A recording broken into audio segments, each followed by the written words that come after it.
Time for more and more people to break silence on powerful men engaged in sexual harassment.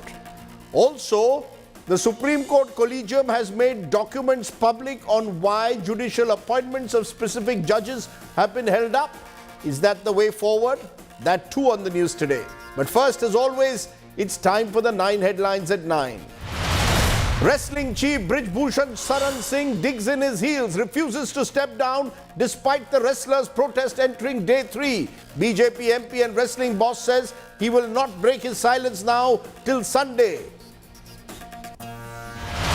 Political storm over BBC's film on the 2002 riots in the role of Prime Minister Modi. Congress fires a darpok salvo at the centre. Complaint filed against the BJP alleging an attempt to provoke. Network defends the film, calls it well-researched.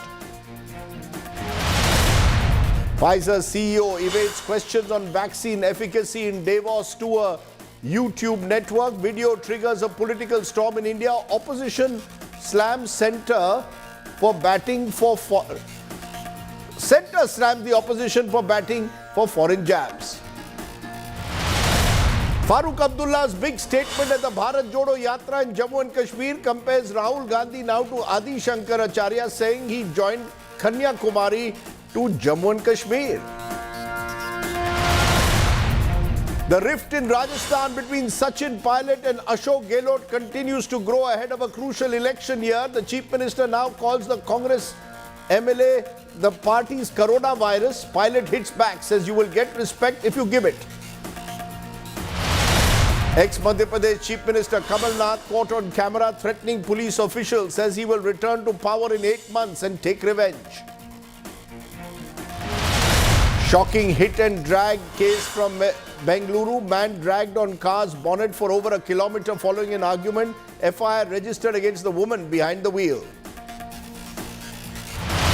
Unprecedented tech layoffs globally. Google parent Alphabet to lay off 12,000 workers in 6% slash of global workforce. In India, Swiggy, Zomato and Dunzo follow suit. And India's foreign exchange reserves rise to a 5-month high of $572 billion.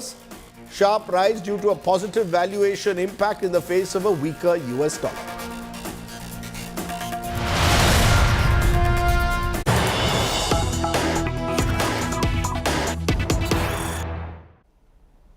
But let's turn to the story that's breaking right here at the very top. The second round of talks that were underway at Sports Minister Anurag Thakur's residence between the wrestlers who are agitating, protesting, demanding the removal of the Wrestling Federation chief accused of sexual harassment and the government. These are the second phase of talks that have taken place. But there has been no breakthrough. Meanwhile, the Indian Olympic Association has formed a 7-member committee now to probe the serious allegations of sexual harassment made against Brij Bhushan Sharan Singh, BJP MP and Wrestling Federation of India chief. Members will include Mary Kom, Dola Banerjee, Alaknanda Ashok, Yogeshwar Dutt, Saidev Yadav and 2 advocates. So clearly at the moment, Brij Bhushan Sharan Singh, the man in the eye of the storm, is just refusing to step down pending the investigation. Let me go and join Milan Sharma, who joins me from outside Anurag Thakur's residence. Milan Sharma, what exactly is a possible solution at the moment? Has the Sports Ministry given any assurance that the Wrestling Federation chief will be made to step down pending an inquiry?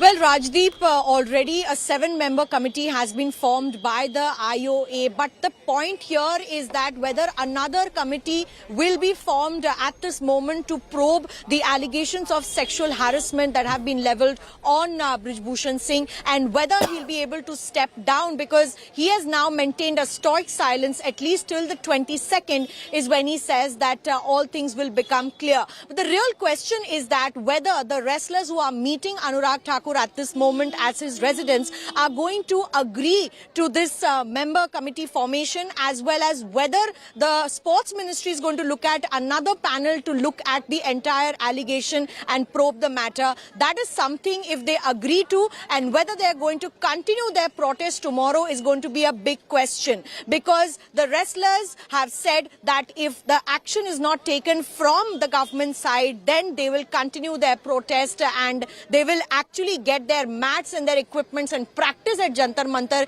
if that be it for the government to, make Brij Bhushan Sharan step down. But at this moment, Brij Bhushan is defiant. He has said, perhaps in many ways, that he's not ready to step down and he'll not leave without a fight. So the meeting here perhaps will make us understand whether the ministry was able to persuade the wrestlers to end their agitation. So But as of when we now, talk about the agitation has not ended. Sexual harassment charges. As of now, the agitation has not ended, but nor has the wrestling boss stepped down. Now remember, this tussle between India's top wrestlers and the Wrestling Federation is perhaps going to only escalate. The wrestlers have now filed an official complaint with the Indian Olympic Association. In it, they have alleged that Vinesh Phogat, a World Championship winner, was tortured by the Wrestling Federation of India chief, after which he contemplated suicide. It's the latest in a series of allegations being made against the 6-time MP who heads the Wrestling Federation. In a moment, we'll look at the question, sexual harassment against powerful people, does it result in justice? Take a look. India's Olympic heroes are out in the cold. While wrestlers led by Vinesh Phogat, Sakshi Malik and Bajrang Punia are in talks with Union Sports Minister Anurag Thakur, the man under scanner, Brij Bhushan Sharan Singh, is bracing it out. The Wrestling Federation of India chief and BJP MP from Kaisarganj has refused to step down, in effect foiling the Narendra Modi government's efforts for a truce.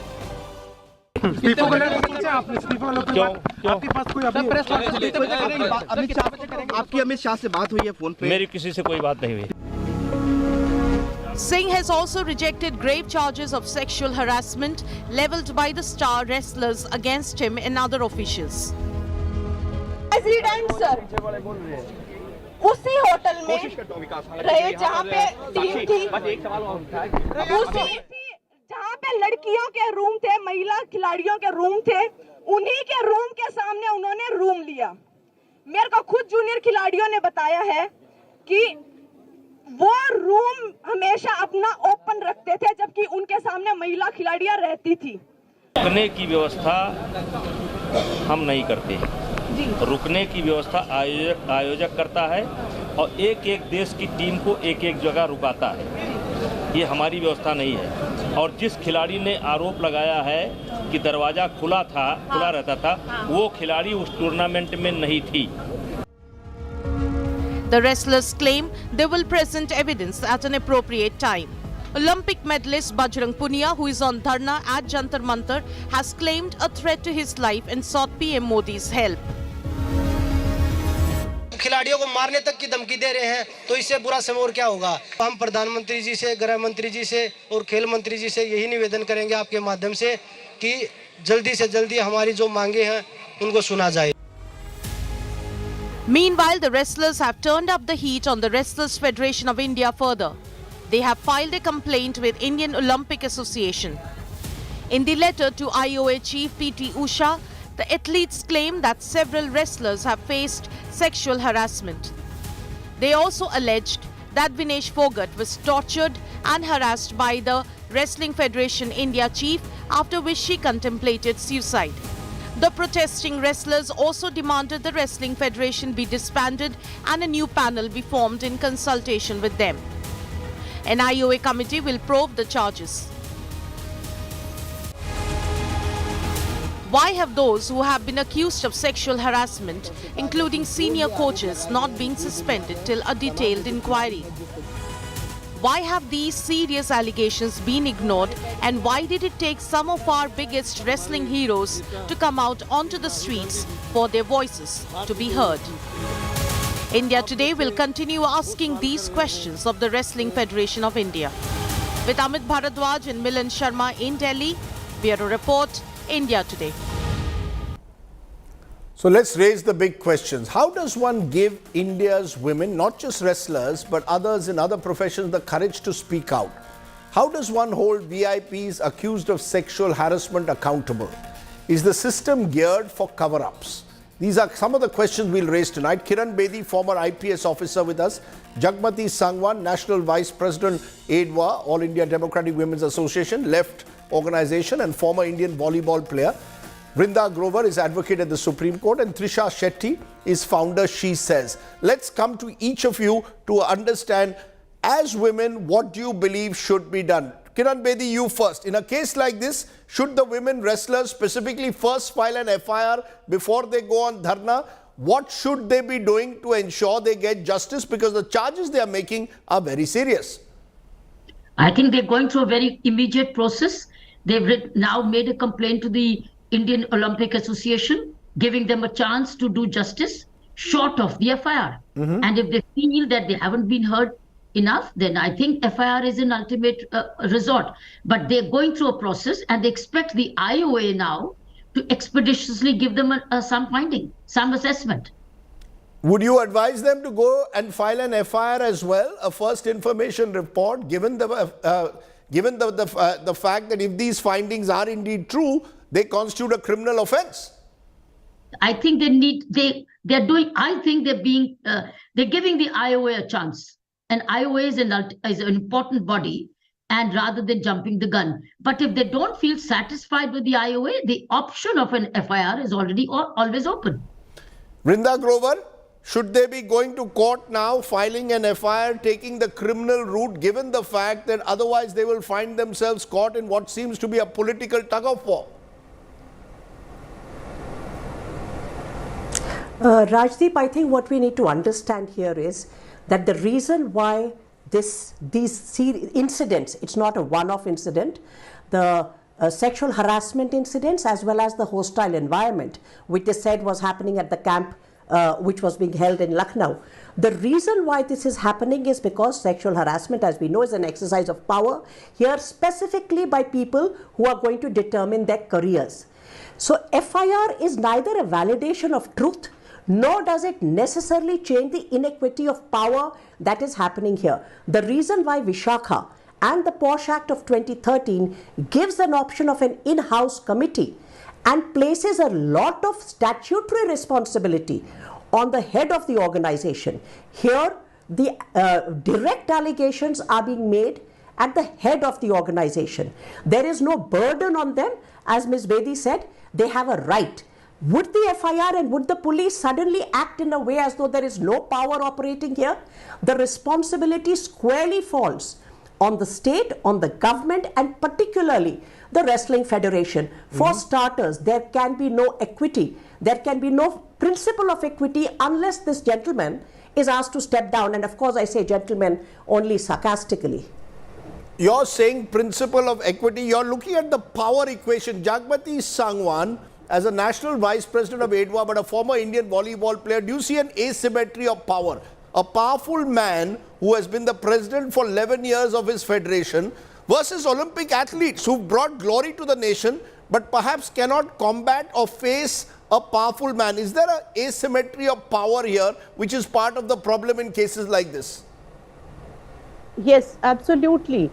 Always we are finding that when these girls are coming out while showing every type of bravery, when they are coming to speak out against the sexual assaults and other atrocities, then the whole system stands with the accused. Here in Haryana, a girl athlete and junior coach, she has already lodged an FIR with the Chandigarh police. But still, the minister is sitting in the cabinet, and he is also the president of Haryana Olympic Association. You're referring to the sport. You're referring to the sports minister of Haryana, who continues to remain in office despite these allegations. And despite lodging the FIR by the assaulted girl, she has already and the sections against him are non-bailable also. still he continues with the cabinet. He is also heading the Haryana Olympic Association. When the whole human rights protection agencies, they also stand with the assaulter, and the state machinery, they also stand with the assaulter, then these girls, they find themselves surrounded by a very hostile atmosphere. We have seen in Rutika Girotra case, we fought for 19 years, the Anand family and we, and the 16 years old girl who came out to speak against the president of the then tennis association, right. Mr. Rathod. After 19 years of very costly fire, because the girl was forced to commit suicide, her father lost his life. So you're saying it's a long struggle. You're giving the example of Ruchika Girotra. Remember, this is a case which had captured the public imagination at the time, and in that case too, the girl's family struggled to get justice. Trisha Shetty, have you, as a founder of an NGO that works among women who may often not want to speak out because of the fear factor. Do you believe there is a fear factor, that in that sense what the women wrestlers have done is unique in a way? They've used their special position as Olympic wrestlers in a way to break this Omerta code of silence. Undoubtedly, as Brinda so eloquently mentioned earlier, under the POSH Act, when you're accusing a person of sexual harassment who is the head of the institution, the Act mandates that then you cannot go to the ICC, because the ICC at the end of the day is answerable to the head of the institution. You therefore must go to the LCC, right? Now, what are these locally established bodies? Who is presiding over these bodies? You can imagine. Can you explain to our viewers ICC and LCC? So under the POSH Act, any company or any institution that has more than 10 employees must institute an internal complaints committee, which then will have an independent member from an NGO, which will have members who are employed by the organization, usually women, who will look over any cases of sexual harassment that are reported by employees. Now, if the person you are alleging is harassing you is the boss of the company, then it could be said that, of course, the ICC will not be able to act in an independent capacity. Therefore, you direct the case to the LCC. Also, another provision within the POSH Act is, if the crime that you are alleging that is committed against you also falls within the ambit of a crime under the penal code, right, the IPC, then the institution must help you with filing the complaint with the police, because at the end of the day, the institution is mandated to protect you. In this case, we are talking about a person who's the head of the federation, who is also an acting member of the Lok Sabha, a person who has 4 pending criminal charges against him, and we must state what those charges are, right? Of attempted murder, of rioting, of decaying, a person who has self-proclaimed to kill a gunman in an interview, and who's also tarnishing the name of the survivors by calling them a political power play, by saying that this is a dharna like Shaheen Bagh that is orchestrated against him. So this person who's being alleged of serious crimes of sexual harassment by multiple women is then going on record defaming the good name of these women. Here we must again ask. So you're saying therefore an internal panel needs to be appointed by possibly in this case the Sports Ministry, Brinda Grover. No internal panel. I'm saying the state must be accountable. The state must be accountable, and therefore the state will have to carry out an inquiry. Now there's a 7-member IOA committee which has been set up, Brinda Grover, with some distinguished names in it. Is that enough? I think time will tell. It's too early to say. What I do want to underline here are 2 things. I think what is positive is we saw not just the women wrestlers, we saw a lot of the men wrestlers sitting in solidarity support. And I think that's an important breakthrough in our social consciousness. This is not a women's problem that will be handled by women. It's an issue which is going to trouble every field, including sports. Secondly, 48 hours have passed. We have not seen any positive response, affirmative, confidence building response from the government. The MP, as has been rightly pointed out, is not only the head of the federation but is a member of parliament. There is no point in rhetoric from the political class unless women see actual action when an incident happens. This is in the public glare. The message is going out to women as a class across the country. You are going to... Sexual harassment, I believe today, is one of the biggest hurdles that women in this country face to progress. The 7-member committee must have more external members who will be distinguished not only in the field of sports, but who understand gender, who understand law, and who will have impeccable credentials that they will be impartial. Only then will there be confidence now. You know, Kiran Bedi, this is a question now of the credibility of the government. This is a government which speaks... This is a government that speaks of... This is a government, Kiran Bedi, that speaks of Beti Bachao, Beti Padhao, which speaks about women's empowerment. Haryana has been used as a showcase of what the government intends to do. These athletes have been made a showcase of how India is changing. Now when these athletes come out, there seems to be, it's now 48 hours since these allegations were made. The minister is character assassinating the girls, and the government has been mostly silent. They haven't been willing to call off the bluff of Brij Bhushan Sharan Singh. What's the message that goes out then? Well, I don't know whether in this legal aspect, because there's a lot of legalese involved as well. But they are patiently impatient, I think. The government is being patiently but impatient. The fact that they've got this member committee of the IOC, I think government just has to wait for this report and get into action. Nothing stops them. No, but should they step aside? I mean, how can... And this is not just true of wrestling, but let's assume that the head of your organization is accused of sexual harassment.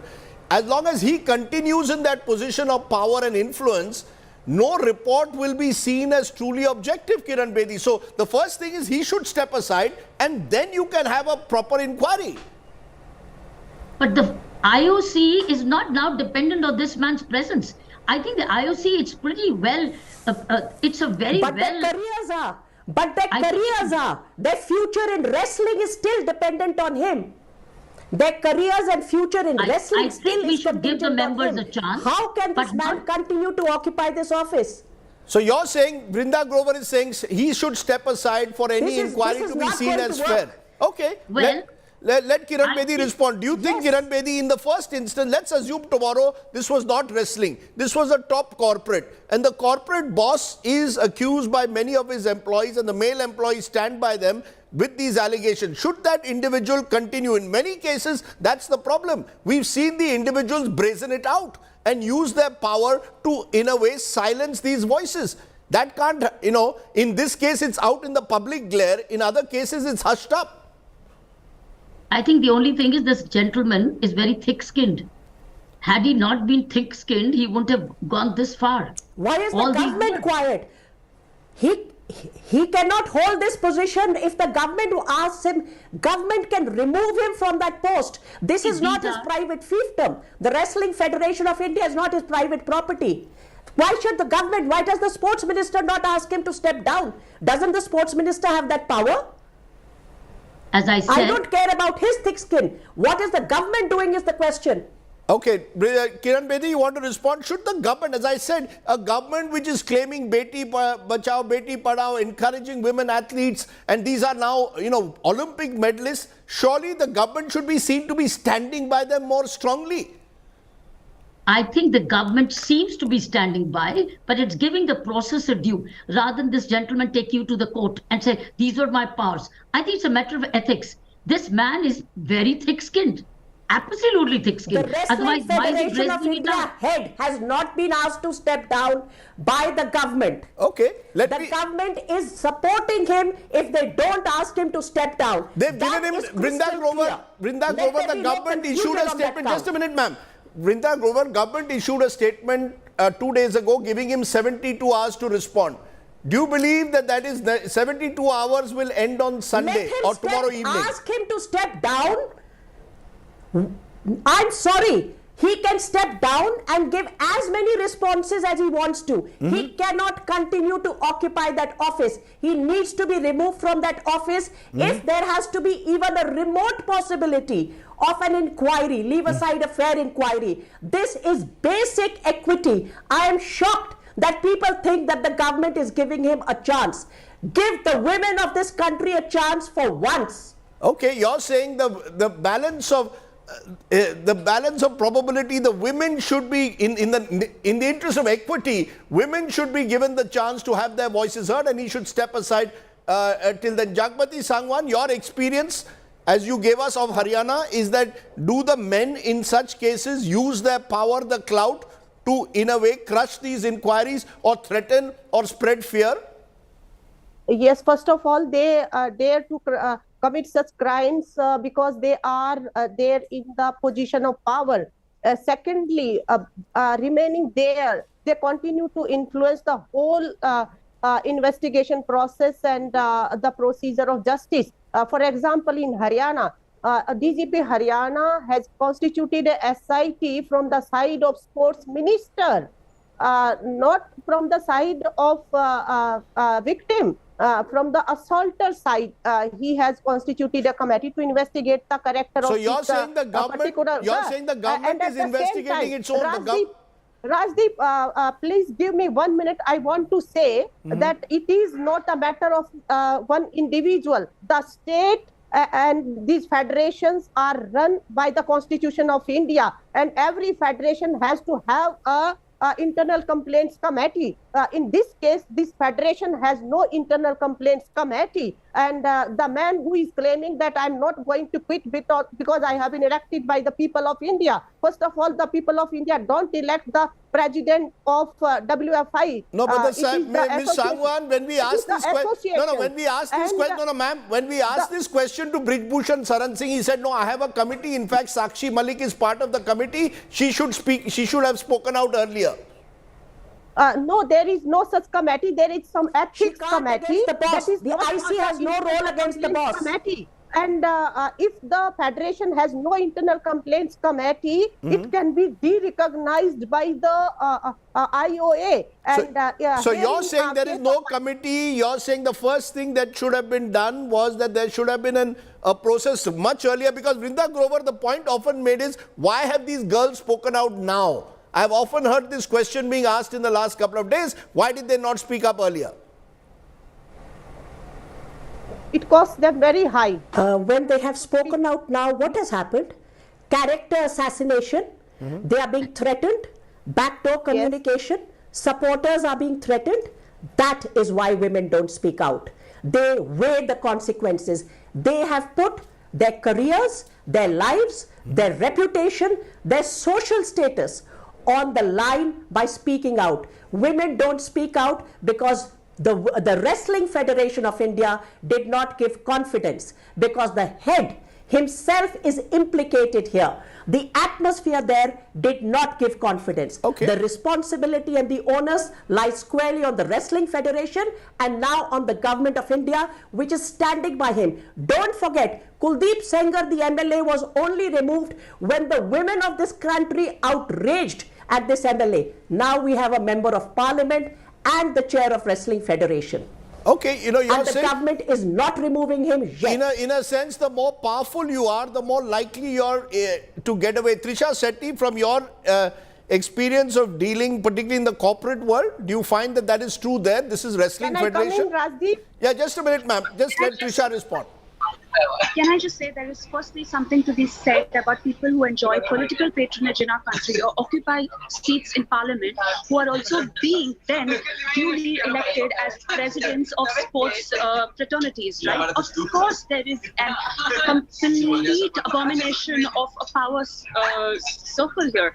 And to reduce a alleged repeat offender who has criminal cases against him down to someone with a man with thick skin is not something that makes the government of India look good. Again, a government of India and a sports minister who are only too happy to put their faces and put their names against any athlete who wins and gets us titles. The second these athletes go and bring our country fame and repute, our Prime Minister, Honorable Prime Minister, Mr. Anurag Thakur are there in front of the media, in front of the limelight, claiming it as their own personal victory, are in all the press banners. Where are they now? With their silence, they are actively letting down these athletes who make the ministers and our country look good. Kiran Bedi, is there a reason in a way you've dabbled a bit in politics, but you've also been a sportswoman, you've been a police officer of distinction.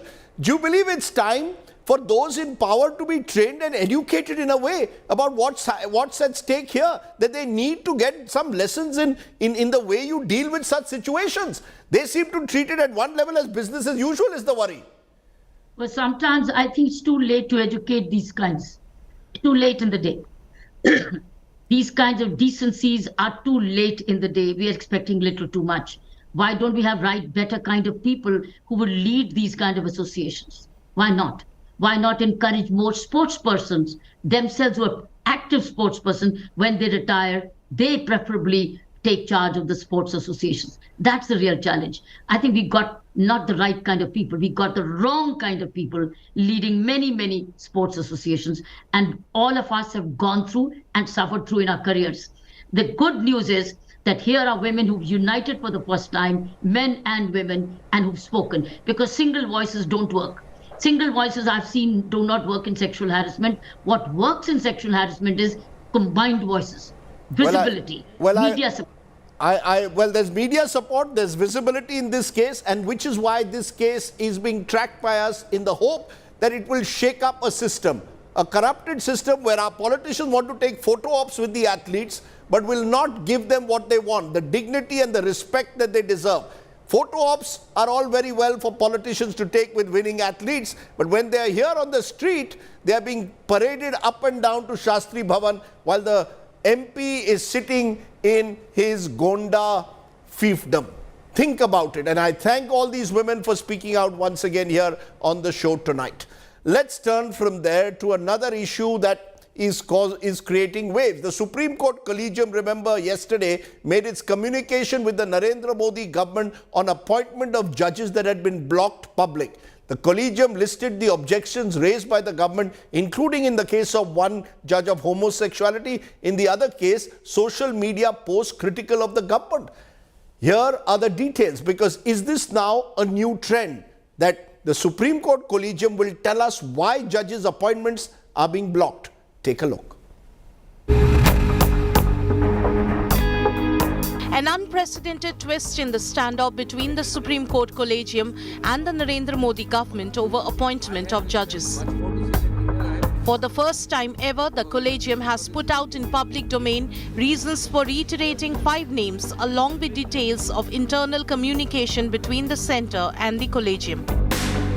The Collegium, comprising CGI D.Y. Chandrachud, Justice Sanjay Kishan Kaul and Justice K.M. Joseph, reiterated the names for appointment to Madras, Calcutta, Bombay and Delhi High Courts. Advocate Saurav Kirpal's name for Delhi High Court was approved by the Collegium on November 11, 2021. The Research and Analysis Wing indicated 2 objections in 2 letters dated 11th April 2019 and 18th March 2021. 1. Saurav Kirpal's partner is a Swiss national. 2. He's open about his sexual orientation, a reference to him being gay. The Law Minister, in a letter dated April 1st, 2021, stated same-sex marriage still remains bereft of recognition under law, and the candidate's attachment to the cause of gay rights would not rule out the possibility of bias and prejudice. The Collegium said the 2 communications of RAW do not reflect any apprehension on the conduct of Saurav Kirpal's partner having a bearing on national security. The judges added the fact that Kirpal has been open about his orientation is a matter which goes to his credit. Advocate R. John Satyan was first recommended on February 16, 2022 for elevation to the Madras High Court. But the centre sent his name back with an IB report that indicated he shared an article critical of the PM published in the Quint. He shared another post on suicide by a medical aspirant, Anita, in 2017 after she was unable to clear NEET. Satyan, according to the IB report, portrayed this as a killing by political betrayal and put a tag saying, "Shame of you, India." The Collegium said that his sharing of articles does not impinge upon his suitability, character or integrity. Advocate Somashekhar Sundaresan was first recommended for appointment on February 16, 2022. The collegium has revealed the centre sought reconsideration more than 9 months later, saying he has aired his views in the social media about several matters which are subject matter of consideration before the courts. The collegium said views on social media by the advocate do not furnish any foundation to infer that he is biased. The question, however, that remains is that whether this is a step towards greater transparency or a strongly worded message to the centre, which has been in a constant standoff with the Supreme Court over the issue of appointment of judges. In New Delhi, this is Nalini Sharma for India Today. Let's raise the big questions then. Has the Supreme Court ended an element of opacity that exists over the way judicial appointments are made or cancelled? How does one make the process even more transparent? Will this end the tug of war in one way between the court and the executive? I'm joined by Dushyant Dave, Senior Advocate at the Supreme Court, and Sriram Panchu, Senior Advocate, Madras High Court. Dushyant Dave, do you believe that this ends at least some of the speculation as to why a particular judge's appointment is held up, is obstructed? Do you believe this is a step in the right direction? Well, it's a beginning. It's a good beginning.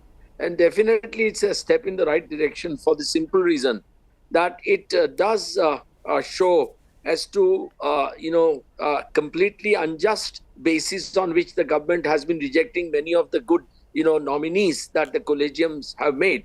And I think this is quite I would say, an exposure of the hypocrisy on the part of the government about, not accepting the names made by the collegium. These are not the reasons Are you saying, Dushyant Dave, that in every instance, if a particular appointment is not ratified by the centre, or indeed an appointment is made, the reason should be made public?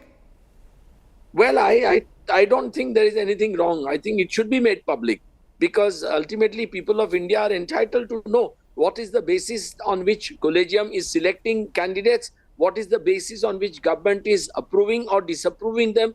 I think in every which way, complete transparency will send a tremendous, message to people, and people will be able to know that the judges who are going to really render justice in their cases are judges who are really worth it and worthy of it. So I think it's a good beginning. You're saying it's a good beginning. Sriram Panchu, Advocate, Madras High Court, I saw a piece you've written today where you suggested nothing wrong if the government actually even has some say in the process or a member as part of the collegium. Do you believe that this helps transparency or not? Has the court taken a positive step forward or not? Well, Rajdeep, we've always sought more transparency on these issues of appointments. And here we have it. I think this reflects really the frustration on the part of the Supreme Court in not being able to move good appointments well. If you look at these names, these are excellent names. All of them will be, assets to the judiciary. I think it is to their credit that they have held out for so long. Kirpal's name's been there from 2017, Somashekar's from 2019, and they are still, there, haven't withdrawn their hats in the ring. And what this shows us is really that these are untenable reasons for rejection. I mean to say that you will hold his orientation against Kirpal is can't be done in a time and age like this. No, then they said he has a Swiss national as a finest. No, then they said, sir, they said he has a Swiss national as a partner. Yes, he has a Swiss national as a partner. The Supreme Court has said, look, we are not at war with Switzerland, and Switzerland, he's never been at war with anybody. Justice Vivian Bose, one of our most celebrated judges, had an American national as his wife. And nothing was found wrong there. So, to come up with objections like this on the ground of orientation or, your partner, really the government doesn't come across well on this. So and similarly, the reasons for Somashekar's. I mean, he's written some He's written very good pieces, you know, in the press, very sharp, very incisive. He'd be an asset to the Bombay High Court in a commercial judge position. John Satyan, what has he done? He's forwarded one or two posts, and he's forwarded a post where he says, you know, the girl committed suicide out of NEET exam, and he said that is deplorable. You know, are we saying that, you know, we want judges who have not, you know, practiced thought and expression? Is that what it's coming to? You know, that's the point, So Dushyant. there is, you know, nothing which stands in the way. Okay, you're saying there is nothing which should stand in the way of them becoming judges. The question, therefore, is this going to only widen the confrontation now? Because here is the judiciary coming out and revealing, perhaps for the first time, reasons officially as to why judges are, why particular appointments have been blocked. Will this only widen this confrontation that is building up between the judiciary and the executive? Does that concern you? Well, it's certainly is you know, becoming more and more murky, and it's becoming, you know, it's the fight is out in public now, undoubtedly, and it is a matter for country to worry about, because if you know, the judiciary on one side and executive and the legislature on the other are going to enter into confrontation, as we have seen Vice President as chairman of Rajya Sabha and Lok Sabha Speaker as also the law minister have been repeatedly attacking, you know, collegium system, and now even talking about saying that the Supreme Court has no right to say whether the amendment to Constitution is constitutional or not, and that the government should have absolute right, or Parliament should have absolute right to amend the Constitution as it wishes. I think this is really a beginning of a terrible war, and the country is going to pay this is going to you know, cause a very, very deep scars on the Constitution and constitutional morality. No, but the whole basis of separation of power is under challenge. So I am definitely very seriously worried that perhaps, I mean, if Prime Minister is not given the cue to these gentlemen to do what they are doing, then he should step in and, you know, nip this in the bud now.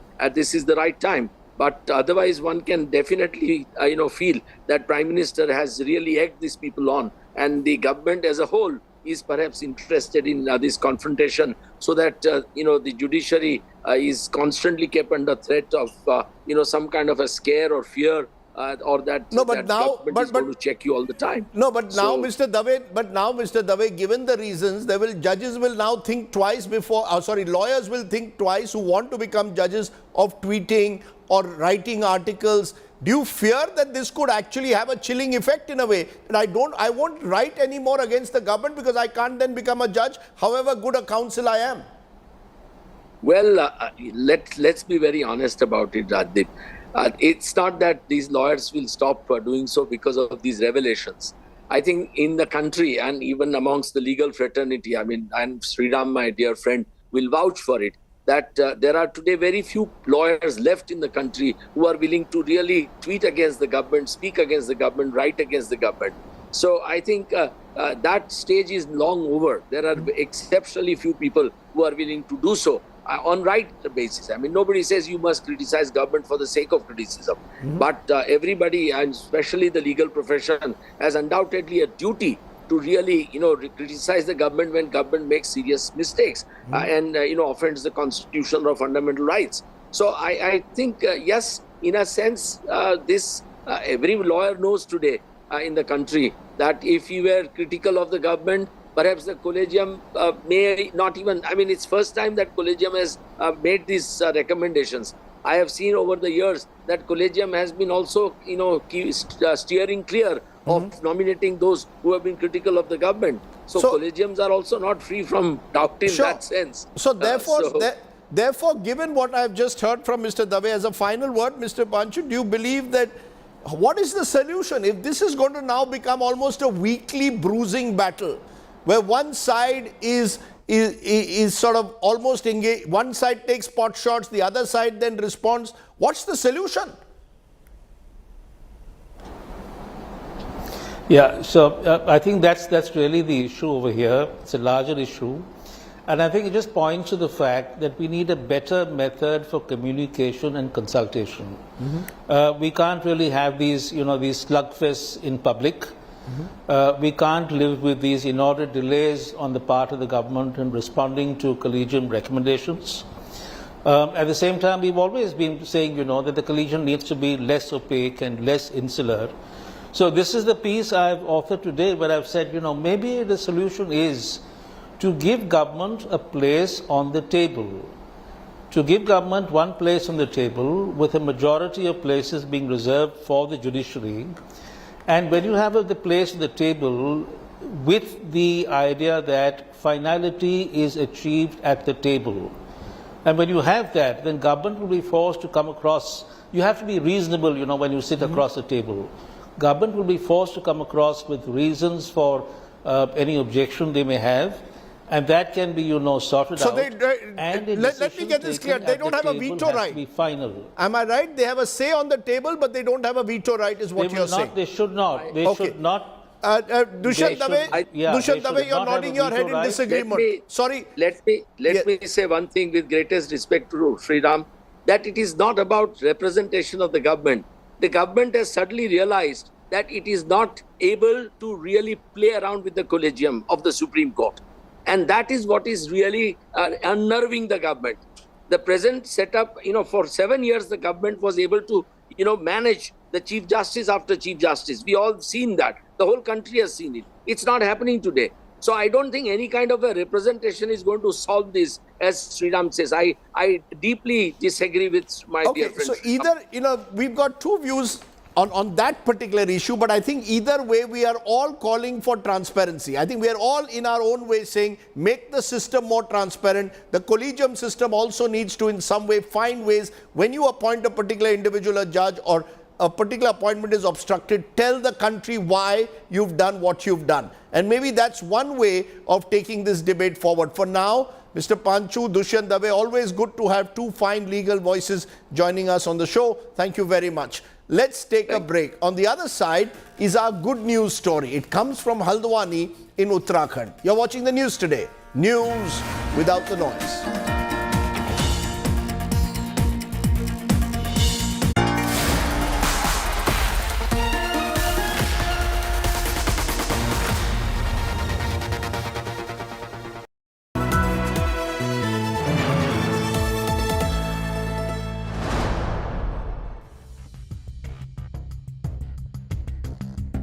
You're watching an India Today special broadcast being brought to you from the stunning ski resort of Clusters, Davos. The 53rd World Economic Forum is back at the snow-clad slopes of Davos.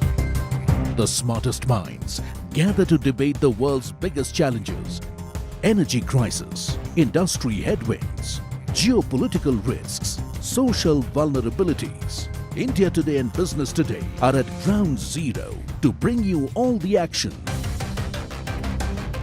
Catch top corporate tycoons, politicians and intellectuals as they discuss cooperation in a fragmented world. Watch the Davos brainstorm only on India Today and Business Today TV.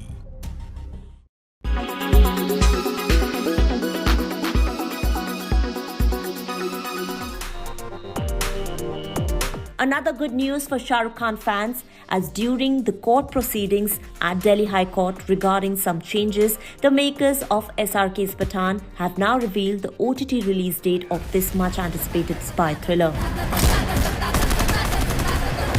The Siddharth Anand directorial will start streaming on Amazon Prime Video on April 25th on the condition that ahead of its release it has to be submitted again to get a recertification by Central Board of Film Certification. हम ये mission साथ में कर सकते हैं. So are you in or are you out? Also starred Deepika Padukone and John Abraham in key roles and is all set to hit cinemas on January 25th.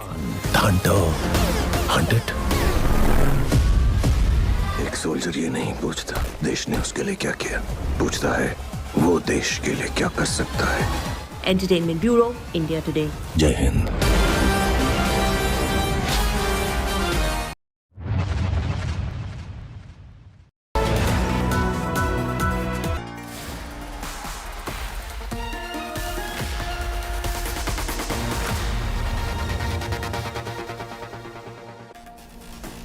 Let's turn to our good news today story. A mechanical engineering diploma owner is making waves in Haldwani in Uttarakhand. He has opened a tea shop which has become quite a hit there. Pankaj Pandey quit his call center job to pursue studies and is funding his earnings from that tea shop. Take a look. It's a new fad in India. Chai shops listing the owner's educational qualifications. Meet engineer chaiwala from Uttarakhand's Haldwani. Pankaj Pandey, a 28-year-old diploma holder in mechanical engineering, is a hit in the town. मैंने mechanical से polytechnic किया हुआ है government polytechnic Garuda से, तो उसके साथ साथ मैं अपनी जेई के लिए तैयारी भी करता रहता हूँ, जूनियर इंजीनियर के एग्जाम्स के लिए। और जो मेरा मेन जो विजन है वो इसी को आगे लेके जाना है, इंजीनियर चाय वाले को। Pandey used to work at a call center in Noida earlier. While he is proud to run a tea shop, he is also attempting to clear entrance exams for further education. Upcoming जो भी JEE के exams होंगे central government state government के mechanical के लिए, उनकी तैयारी कर रहा हूँ। और लेकिन मैकेनिकल की तो वैसे वैकेंसी निकलना बहुत कम हो चुका है, कई सारे डिपार्टमेंट तो बिल्कुल ख़त्म ही कर दी है वैकेंसी, लेकिन फिर भी एक उम्मीद है। Pandey's chai is popular among locals and tourists alike.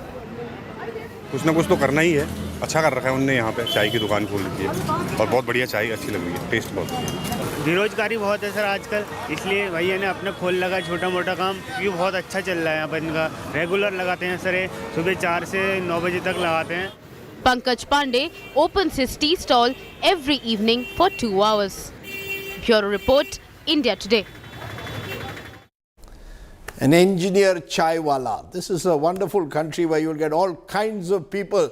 Okay, our two images of the day. One comes from Riyadh in Saudi Arabia, where Bollywood megastar Amitabh Bachchan making news as he met football legends Cristiano Ronaldo, Lionel Messi and Kylian Mbappe, inaugurating the much anticipated football match between Messi's Paris Saint-Germain and Cristiano Ronaldo's Saudi team. As I said, Amitabh Bachchan there, the center of attraction in Riyadh. He is a global star. Our second image of the day is from India's new Parliament building. The centre has released images from inside the new under-construction Parliament building. It features larger halls, a modern library, redeveloped offices and committee rooms. The second part of the budget session is expected to take place in this new building later in March, April. Okay, those are our two images of the day. For now, you stay well, stay safe, good night, Shubh Ratri, Jai Hind, Namaskar, have a safe weekend. Bye for now.